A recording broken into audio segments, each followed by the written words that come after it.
இந்த 3 சொல்ல எந்த சொல் பெண்மயிலை குறிக்கும் அப்படின்றத பாருங்க. அழகு, அழகு, அழகு. ஓகேங்களா? இதுல எது பெண்மயிலை குறிக்கும் அப்படின்னு யோசிச்சுட்டே இருங்க.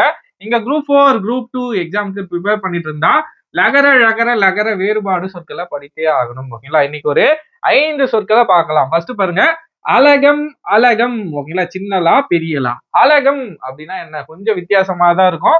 அழகம் அப்படின்னா என்னன்னா யானை திப்பிலி. ஓகேங்களா? யானை திப்பிலி. ஓகேங்களா? எனக்குமே புதுசா தான் இருந்தது.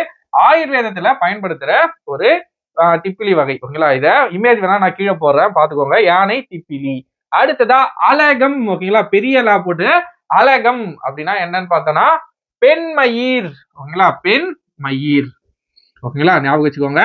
சின்னலா வந்தா யானை திப்பிலி, அழகம் வந்தா பெண்மயிர். ஓகேங்களா? இதுக்கு வருவோம். இதுல எந்த அழகு அழகு அழகு இதுல எதற்கு பெண்மயில் அப்படின்னு பார்த்தோம்னா இந்த பெரிய லா இருக்கிற அழகுக்கு தான் என்னன்னா பெண்மயில். ஓகேங்களா? பெண் மயில். அடுத்ததா அழகு. ஓகேங்களா? அழகுன்னு சொன்னதும் நிறைய பேருக்கு என்ன ஞாபகம் வந்திருக்கும்? பறவையுடைய மூக்கு. ஓகேங்களா? பறவையுடைய மூக்கு இது ஞாபகம் வந்திருக்கும். வித்தியாசமான இன்னொரு சொல் என்ன அழகுக்கு அப்படின்னு பார்த்தோம்னா துடைப்பம். ஞாபகம் வச்சுக்கோங்க. துடைப்பம் உங்க வீட்டுல துடைப்பம் பேரு சொல்றப்பெல்லாம் இந்த அழகு அப்படின்ற சொல்லி ஞாபகம் வரணும். ஓகேங்களா? துடைப்பம்னா என்ன? அழகு. ஓகேங்களா? அழகோட பொருள் என்னன்னா ஒண்ணு பறவையோட மூக்கு, இன்னொன்னு துடைப்பம். ஓகேங்களா? நோட் பண்ணி வச்சுக்கோங்க.